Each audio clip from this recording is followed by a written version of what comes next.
Bonjour à toi brigadier et bienvenue dans ce nouvel article du blog La Rente des Brigadiers. Aujourd'hui, dans ce nouvel article, je vais te montrer comment on fait pour investir à la montagne. Est-ce que c'est rentable? Est-ce que c'est pas rentable? On voit ça de suite. Allez, ciao!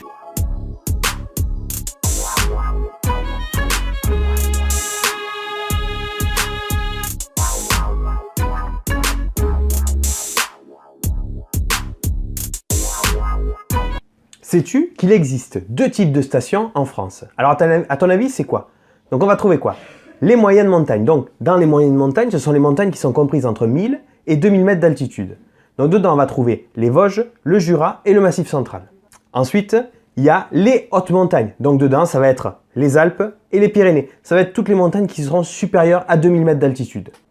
Dans cet article, on va s'intéresser principalement à l'investissement dans les hautes montagnes, donc les Alpes et les Pyrénées. Pourquoi? Parce que l'enneigement est supérieur, ce qui permet d'avoir plus de locataires, ce qui permet de diminuer les vacances locatives.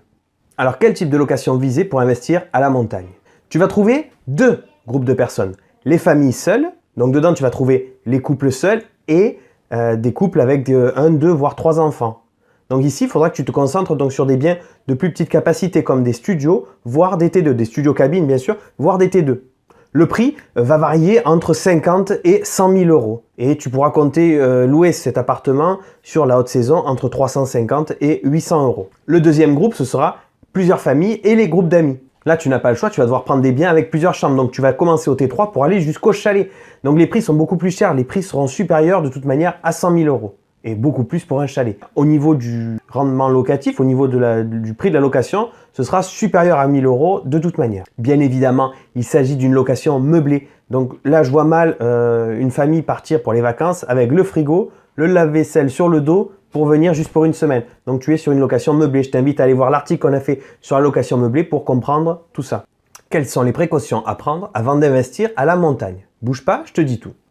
En effet, tu vas devoir choisir minutieusement la station de ski où tu souhaites investir, de façon à ce que ton investissement soit rentable et ne se transforme pas en une perte sèche d'argent. Premier point à vérifier, brigadier, l'altitude. En effet, plus ta station va être haute en altitude, plus il y aura de la neige. Et qui dit neige, dit touristes qui viennent l'hiver et dit pas de vacances locatives, tu l'auras plus longtemps. Il se peut même que ta station soit très haute et que tu aies des neiges éternelles. Ceci aura un impact formidable sur tes locations. Deuxième point, brigadier, les activités de ta station. Ce point est primordial. En effet, il y a des personnes qui n'aiment pas skier. Donc pour les personnes qui font du ski, il n'y a pas de problème. Tu sais déjà que tu vas remplir pour les vacances scolaires pour le ski. Mais il y a des personnes qui n'aiment pas skier, il y en a qui préfèrent faire de la randonnée. Donc vérifie que ta station fasse ça. Propose des activités comme la randonnée, comme les raquettes, comme la patinoire, comme... voilà. Il faut que tu vérifies toutes ces activités-là. Cependant, il va falloir que pour que ton bien soit rentable, il faudra également que tu le loues l'été. Mais pour que tu le loues l'été, il faut que ta station propose des activités l'été. Il ne faut pas que ce soit une station morte. Donc ta station peut proposer des pistes VTT, des randonnées. Ces choses-là vont permettre d'avoir du monde qui vient l'été et que pendant ces périodes-là, ton appartement ne soit pas vide et que ce soit une perte d'argent pour toi. Une autre piste qui peut également booster ta rentabilité est que ta station soit une station thermale. De ce fait, tu pourras jongler entre l'hiver pour le ski, l'été pour les randonnées et les activités que propose ta station, et également les cures thermales. Tu pourras jongler donc avec les curistes et avoir une rentabilité maximum et de ce fait dégager beaucoup de cash flow, beaucoup d'argent. Troisième point, brigadier, les charges locatives. Ne néglige pas ce point-là, il pourrait être fatal. En effet, ce poste de dépense peut très vite alourdir ta facture. Beaucoup d'immeubles disposent d'un gardien, d'ascenseurs, de chauffage collectif. Les parties communes, les locataires n'en prennent pas forcément soin en rentrant avec leurs chaussures de ski. Tout ça va impacter ta rentabilité. Tout ça va alourdir les charges mensuelles que tu vas payer. Il n'est pas rare de voir des charges mensuelles avoisiner plus de 200 euros par mois. Donc prends bien ça en compte. Quels sont les avantages à investir à la montagne? Donc premièrement, si tu as bien choisi ta station, tu auras beaucoup d'activités et de ce fait, tu auras très peu de vacances locatives, ce qui te permettra de dégager beaucoup de bénéfices. Deuxième avantage, tu pourras profiter de ton appartement lorsque tu souhaites aller au ski. Mais fais bien attention, si tu réserves une semaine pendant la grosse semaine des vacances scolaires de ski, tu vas impacter ta rentabilité. Prends bien en compte ce point. Enfin, si ton domicile est proche de la station de ski, tu pourras gérer toi-même l'appartement, ce qui aura un impact considérable sur ta rentabilité. A contrario, si tu es loin de là, il va falloir que tu fasses gérer ton appartement, donc il faudra que tu prennes ça en compte sur ta rentabilité. Quels sont maintenant les inconvénients à investir à la montagne? Premier inconvénient, le prix au mètre carré est beaucoup plus élevé que la majorité de la métropole. Deuxième point, les charges mensuelles sont également plus élevées que la moyenne en métropole. Comme j'ai dit tout à l'heure, il n'est pas rare de payer plus de 200 € de charges mensuelles.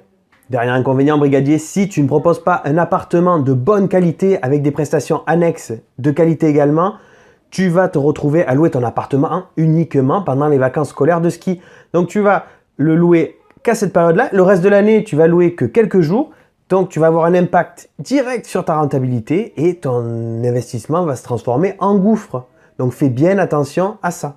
Il faut que tu te démarques de la concurrence. Pour conclure, brigadier, investir à la montagne peut s'avérer très rentable. Par contre, il va falloir que tu fasses attention à 3 choses. L'altitude, les activités que propose ta station et les charges mensuelles. Si tu fais bien attention à ces 3 points, tu pourras louer très longtemps ton appartement et quasiment toute l'année. Ceci aura un impact direct sur ta rentabilité et tu pourras dégager beaucoup de bénéfices. Cerise sur le gâteau, brigadier, si tu as investi et que tu adores skier, tu pourras profiter de ton appartement quand tu le souhaites. À toi de jouer, brigadier. Maintenant, tu as les cartes en main, tu sais comment faire pour avoir un investissement rentable à la montagne. Pour toi, quelle est la meilleure station de ski dans laquelle il faut investir? Celle qui propose la meilleure altitude, les meilleures activités et qui en plus, ça te ferait plaisir d'aller skier là-bas. Dis-nous-le en commentaire dessous la vidéo ou dans l'article du blog https://larentedesbrigadiers.fr et tu nous dis tout ça. Je t'invite à nous suivre sur les réseaux sociaux, Facebook, Twitter, Instagram, YouTube. Abonne-toi à la chaîne YouTube. Parle de nous à tous nos camarades. On a besoin de publicité. On n'en fait pas sur le site. C'est toi qui parles de nous aux autres. Et pour le moment, ça commence à bien fonctionner. Donc c'est super cool. On vous remercie du fond du cœur. À bientôt sur le terrain. Take care.